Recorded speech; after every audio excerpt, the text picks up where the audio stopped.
شاہ احمد جلندری صاحب، تو یہ جلندر سے مطلب یہ کہ آپ انڈیا سے ہجرت کر کے آئے تھے جب پاکستان کا قیام آیا؟ جی ہاں، جس وقت ہم انڈیا سے یہاں آئے ہیں تو میں انڈیا میں بھی دوسری جماعت سے تیسری میں ہوا ہی تھا، تو وہاں مجھے وہ پختہ ہوش ہے اپنے جو جب ہم آئے ہیں یہاں، تو یہاں بھی آ کر میں اسکول میں داخل ہو گیا، تو شعر بھی میں اسکولی کے زمانے میں 6-7ویں جماعت میں، لیکن باقاعدہ جو تھا نا باقاعدگی بس وہ یہاں کبھی وغیرہ میں آ کر استاد صاحب سے جب شاگرد ہوئے ڈاکٹر صاحب کا، اور مجھے یہ فخر ہے کہ میں ان کا پہلا شاگرد ہوں، اور انہوں نے مجھے پوری تسلی کے ساتھ جب میں فارغ التحصیل کیا انہوں نے باقاعدہ مشاعرہ ہوا، اور اس میں ابھی جالب کی دستخط سے میری سمجھ پر،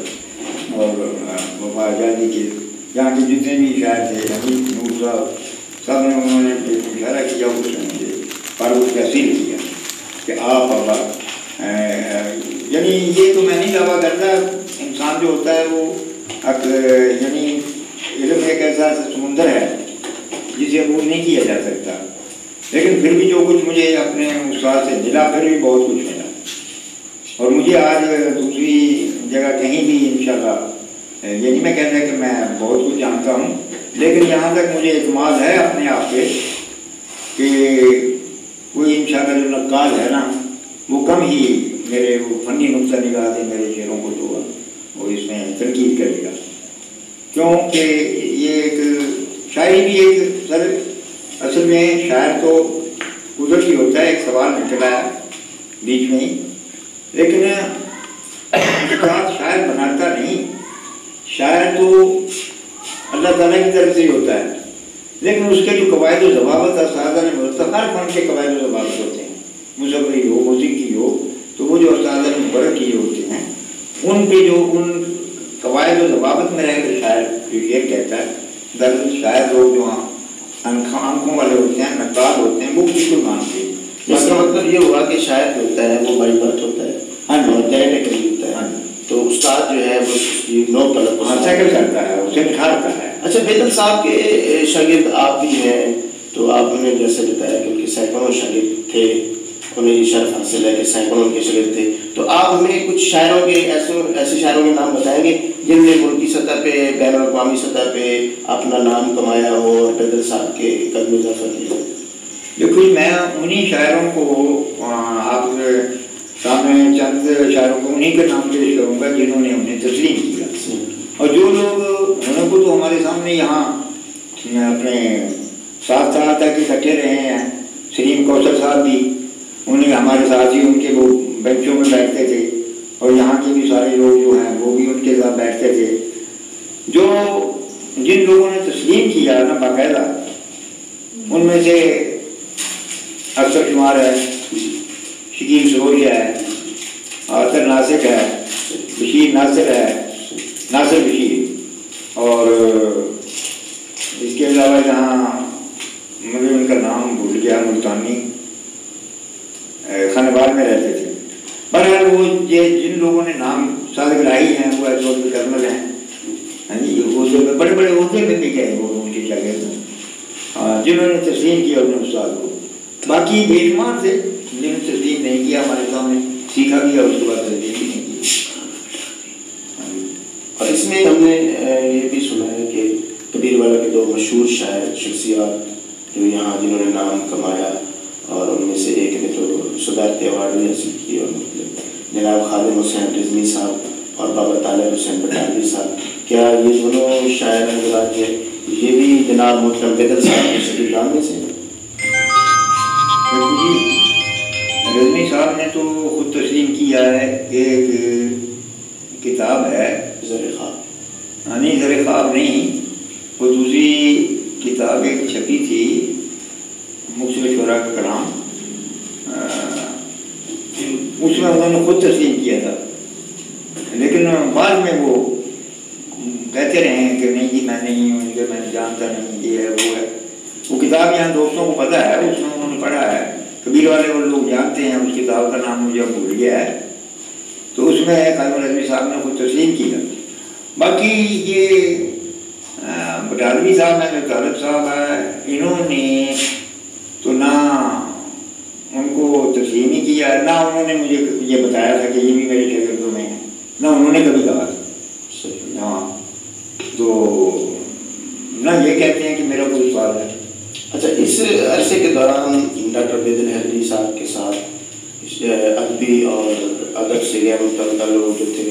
یعنی وہ شاعری ان کا کوئی پروفیشن یا ان کا شعبہ نہیں تھا، لیکن ویسے ان کی ملاقاتیں ان سے رہتی تھیں، تو پیر محسن قریشی صاحب کا اور بیدل صاحب کا تعلق آپ کس نظر سے دیکھتے ہیں کہ ان کا کیا ان کے ساتھ تعلق تھا کہ ڈاکٹر بیدل صاحب پیر محسن شاہ صاحب کے بہت اعتماد کرتے تھے، ان کے ساتھ بہت قربت رہی ان کی؟ دیکھو جی، جہاں تک پیر محسن صاحب کا تعلق ہے، وہ ان کے صرف نہ تو وہ شاعر نہ وہ نثر نگار، لیکن وہ اتنے وہ قریب ہیں لکھاریوں اور انہیں اتنا وہ سخن فہم ہے کہ وہ ڈاکٹر صاحب کو اب عقیدتاً انہیں عقیدے کی روح سے وہ ان کا مقام تھا ڈاکٹر صاحب کا، کہ ایک دفعہ باتوں میں بات ہوئی کہ مجھے محسن صاحب کہتے ہیں کہ میں آپ کا دادا استاد ہوں، اور میں بڑا حیران کہ آپ میرے دادا استاد نہیں، آپ تو شاعر ہی نہیں ہیں تو دادا استاد میرے کس لوگ؟ تو اتفاقاً جناب میں اور میرا شاگرد محمود الحسن عابد ہیں، ہم بیدل صاحب کے پاس بیٹھے ہیں اور پیر صاحب بھی آ گئے وہاں یہ سوال اٹھا کہ بیدل صاحب آپ بتائیں کہ میں آپ کا استاد ہوں، آپ میرے شاگرد نہیں؟ بے شک۔ تو پھر ہمیں کہتے ہیں کہ آپ میرے ہوئے، میں آپ کا دادا استاد ہوا۔ تو اس لیے محسن صاحب کے اتنے قریب تھے، قربت بتا رہا ہوں میں، اور ان کے بغیر اکثر وہ جو فنکشنوں کی ترتیب تدبیر ہوتی تھی وہ اس میں اکثر شامل تھے، اور کئی فنکشن انہوں نے ان کی صدارت میں کیے۔ تو محسن صاحب سے ان کا، اور اسی وجہ سے آج کل ہم بھی، کیونکہ یہ ہمارے استاد کے بہت قریب تھے اور ان کے ماشاءاللہ وہ ہماری بھی عزت کرتے ہیں،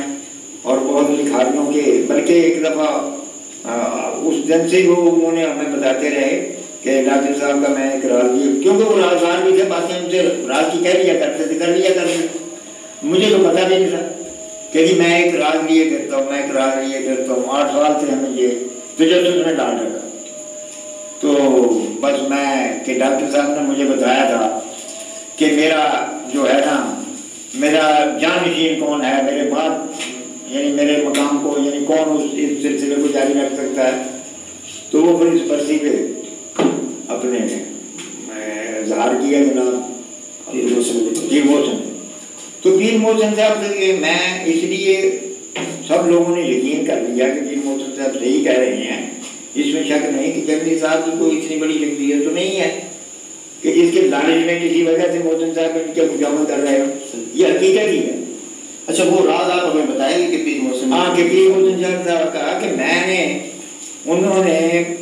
مجھے پوچھا، میں نے ان سے پوچھا کہ یہ آپ جانشین کا اعلان کر رہے ہیں، کتاب میں کسی اور کا کیا، شکیب سروج کا ہے، اور آپ مجھے کیوں یہ آپ کچھ اور کہتے تھے؟ تو انہوں نے کہا بھائی وہ تو ایک مسئلے تھی، اس کے تحت کہہ دیا میں نے، لیکن جو میرا اصلی میرے وارث ہے نا فن کا جانشین ہے، جس میں صلاحیت تمثل یہ تھا کہ وہ ارشاد جلد کیا۔ تو میں نے بھی سر جب میں محسوس کرتا ہوں کہ میں نے ایک دفعہ مجھے وہ کتاب جب انہوں نے مجھے دی تو اس پہ لکھا، اور مجھے بڑی اتنی خوشی ہوئی کہ استاد صاحب کے بارے ذہن میں میرے بارے میں یہ تاثرات میرے ذات حالت میں ایک شاگرد میں استاد صاحب لکھ سکتے ہیں اس کے ارشاد جلندی کے نام، ارشاد جلندی کے لیے، لیکن جو الفاظ انہوں نے، بلکہ ایک کتاب میں 2 دفعہ لکھے تھے، ایک ہی کتاب میں تو کسی نے مانگ کر لی، اس سے پھاڑ دیا، تو وہ لکھ دیں کہ اپنے مایا ناز فرق التحصیل شاگرد اور نامور عوامی شاعر عزیز گرامی جناب ارشاد جلندی صاحب کے لیے۔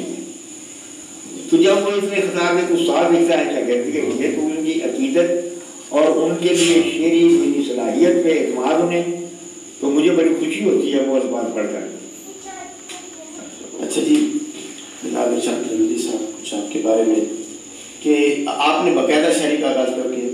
سر باقاعدہ شاعری جو تھی وہ تو میں 6ٹھی 7ویں جماعت میں کلاس والوں کو 1-2 شعر بنا دیے، جیسے کبوتر جا رہا ہے، یہ جو